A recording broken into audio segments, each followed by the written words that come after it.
Then said Judith unto them, Hear me now, my brethren, and take this head, and hang it upon the highest place of your walls. And so soon as the morning shall appear, and the sun shall come forth upon the earth, take ye every one his weapons, and go forth every valiant man out of the city, and set ye a captain over them, as though ye would go down into the field toward the watch of the Assyrians, but go not down. Then they shall take their armor, and shall go into their camp, and raise up the captains of the army of Ashur, and shall run to the tent of Holofernes, but shall not find him. Then fear shall fall upon them, and they shall flee before your face. So ye, and all that inhabit the coast of Israel, shall pursue them, and overthrow them as they go. But before ye do these things, call me Hechir the Ammonite, that he may see and know him that despised the house of Israel, and that sent him to us as it were to his death. Then they called Hechir out of the house of Ozias, and when he was come,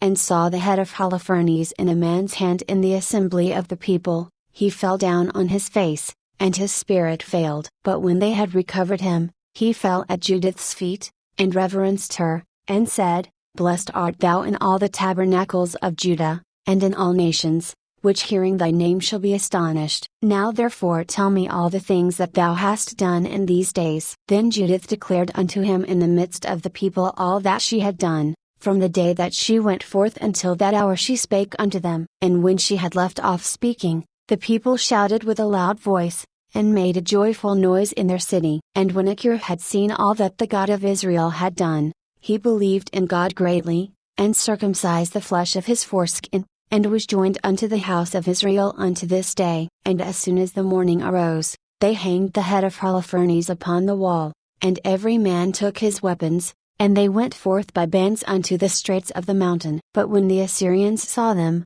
they sent to their leaders, which came to their captains and tribunes, and to every one of their rulers. So they came to Holofernes' tent, and said to him that had the charge of all his things, Waken now our lord, for the slaves have been bold to come down against us to battle, that they may be utterly destroyed. Then went in Bagoas, and knocked at the door of the tent, for he thought that he had slept with Judith. But because none answered, he opened it, and went into the bedchamber, and found him cast upon the floor dead, and his head was taken from him. Therefore he cried with a loud voice, with weeping, and sighing, and a mighty cry, and rent his garments. After he went into the tent where Judith lodged, and when he found her not, he leapt out to the people, and cried, These slaves have dealt treacherously, one woman of the Hebrews hath brought shame upon the house of King Nebuchadnezzar, for, behold, Holofernes lieth upon the ground without a head. When the captains of the Assyrians' army heard these words,